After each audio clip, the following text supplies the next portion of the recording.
ज़मीन का मसला, मान लेते हैं हमारी ज़मीन है, हमने 20 डिसमिल ज़मीन खरीदी, जो केवाला मेरे पास है, हमने मोटेशन कराया और रसीद भी कट रही है। अब वो ज़मीन हमको एक चीज़ बता रहे हैं आसान लफ्ज़ों में, क्योंकि इस चीज़ को बहुत पेचीदा मामला है तो लोगों को भी थोड़ा सा जानने की ज़रूरत है। ज़्यादा से ज़्यादा हम तो ये कहेंगे, हर आदमी जो जानकार आदमी है उससे आप जानकारी इकट्ठा कीजिए। तो हमारी जो ज़मीन हमारे नाम से बनी तो स्वाभाविक है कि हमने किसी से खरीदी, तो खरीदार अगला जिससे मैंने खरीदी तो क्या वो केवाला से खरीदी, अगर तो वो दर केवाला हुआ तो हम अपना जब सर्वे का काम होगा तो जो फॉर्म भर के देना है प्रपत्र 3 वगैरह 2-3 फॉर्म है, उसको सबमिट कराना है हमको, जिसमें हल्का नाम ज़मींदार का, थाना नंबर, मौजा नंबर, ये सारा ऊपर में डिटेल से भरने का काम करना पड़ेगा। उसके बाद बीच में जो खाका बना हुआ है जिसमें खाता नंबर, फिर उस खाता में आप कितने खसरे से ज़मीन खरीदे हैं। मान लेते खाता नंबर 370, उसमें से 4 खसरे से हमने ज़मीन खरीदी तो 4 खसरा को अंकित करना पड़ेगा। उसके बगल में फिर रकबा डालना है कि आपने जो ज़मीन खरीदी है उसमें रकबा कितना है, तो रकबा डालना है। फिर उसमें चौहद्दी देना है कि चौहद्दी आपका क्या बनता है, उत्तर पश्चिम पूरब दायां, ये सारा चीज़ भरने के बाद तो अब जब हमने प्रपत्र दिया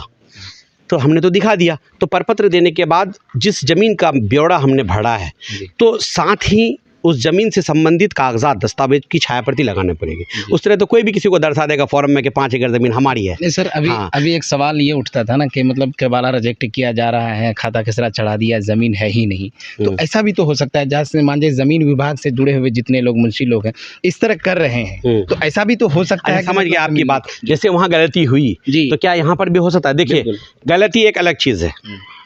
और गलत करना दूसरी चीज़ है। गलती हो जानी ये अलग बात है कि जिसको बाई मिस्टेक बोलते हैं आप, कि हम कर रहे हैं, लिख रहे हैं और गलती से एक वर्ड हम एन के जगह में एम लिख दिए, तो ये पता चला कि ये मिस्टेक था मेरा, और जानबूझ के लिख करना ये गलत करना हुआ। तो गलती काम जब आप करेंगे, हम जब बोलेंगे तो बोलने में हमारी गलती हो सकती है। जब हमने 100 शब्दों का चयन किया तो हो सकता है कि 2 शब्द मेरे ज़बान से गलत भी निकले, तो उसमें सुधार करने की ज़रूरत है। अब सवाल ये है कि काम जहाँ होगा तो गलती हो सकती है, जहाँ हज़ारों लोगों का काम है, हज़ारों पेपर एक बार में जमा होगा, आखिर वो भी एक इंसान है, तो हो सकता है गलती हो। तो गलती अगर हो जाए तो इसके लिए प्रावधान जान लीजिए आप।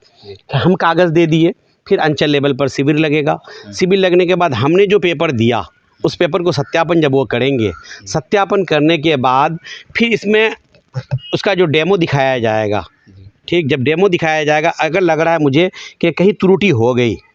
तो आप 3 जगह 3 ऑप्शन दिया जा रहा है। ये बात पहले भी बताया गया था, संबंधित जो सर्वे अमीन था और जो कर्मी थे हमने भी बताया था कि 3 ऑप्शन होगा विकल्प। तो हमारी जानकारी में तो ये था, हम सुने थे कि सीओ अंचल के यहाँ देना है और डीसीएलआर के यहाँ देना है, एडीएम के देना है, लेकिन उन लोगों ने बताया कि नहीं 2-3 जगह दूसरी जगह, चल जहाँ भी हो तो हम दावा आपत्ति करेंगे वहाँ पर कि मेरे साथ छेड़छाड़ किया गया या मेरे कागजात जो हमने सबमिट किया था उसमें बाय मिस्टेक गलती हो गई थी, या गलती अगर हो गई तो सुधार करने का काम होगा। 3 जगह अगर हम सीओ के यहाँ नहीं दे पाए, चला गया मेरा डीसीएलआर के यहाँ, तो हमको वहाँ जाके देना है, या एडीएम सर के यहाँ तो एडीएम सर के यहाँ दे देना है, और जा करके जो प्रोसेस है वकील से आप एफिडेविट वगैरह करके दावा आपत्ति भर करके आपको दे देना है। ये हो गई गलती का सुधार। अब सवाल ये है कि गलत करना, तो गलत करने के बारे में तो भूल जाए, क्योंकि एक दिन का खेल नहीं है। जो संबंधित कर्मचारी हैं या संबंधित राजस्व अमीन हैं, आप अमानती में आए हैं, आपको ट्रेनिंग दी गई है 1 साल पहले, आप आए हैं सर्वे के लिए, जो सही है, जो जेन्युइन है, उस सर्वे को करने का काम करेंगे वो लोग, क्योंकि अपनी नौकरी इतना आसान नहीं कि वो दाव पे लगा देंगे, और लगाएंगे तो उसका मुआवजा उनको भुगतना होगा। दूसरी बात कि हम तो यही कहेंगे उन लोगों से भी कि अगर आपको लगता है सर्वे अमीन को, चूँकि अपने अपने पंचायत में जैसे 5-6 वार्ड 6 मौजा है, हर मौजा में नियुक्त किए गए हैं अमीन, तो अगर आपको लगता है कभी कभी कुछ लोग के ताकतवर हैं, बलपूर्वक हैं, और किसी के गरीब में कहीं पेपर में छेड़छाड़ करके या दबाव बना करके अमीन से अगर ऐसा काम करने का काम कर रहे हैं तो ये गलत है। आप बलपूर्वक हैं, ताकतवर हैं, आप बहुत अच्छी बात है, आप तो खुद मजबूत हैं, तो किसी गरीब और मजलूम को दबाने का काम क्यों करेंगे। अगर फिर भी आपको लगता है कि करना है, हम कर रहे हैं, तो ये गलत कर रहे हैं। ऐसे में हम लोगों को और संबंधित पंचायत के जितने भी मौजा में प्रतिनियुक्त अमीन हैं उनको तो हम ये कहेंगे कि हम आप लोगों के साथ जनता के काम में हमेशा योगदान दे रहे हैं, और आज भी देने के लिए ज़रूरत पड़ेगा आपके लिए, हम साथ में खड़ा रहने के लिए तैयार हैं। आपको ये कहेंगे कि अगर ऐसे लोगों के द्वारा आपको प्रताड़ित किया जाता है या दबाव बनाया जाएगा अगर सर्वे में, तो खुल करके आप लोग हमसे साझा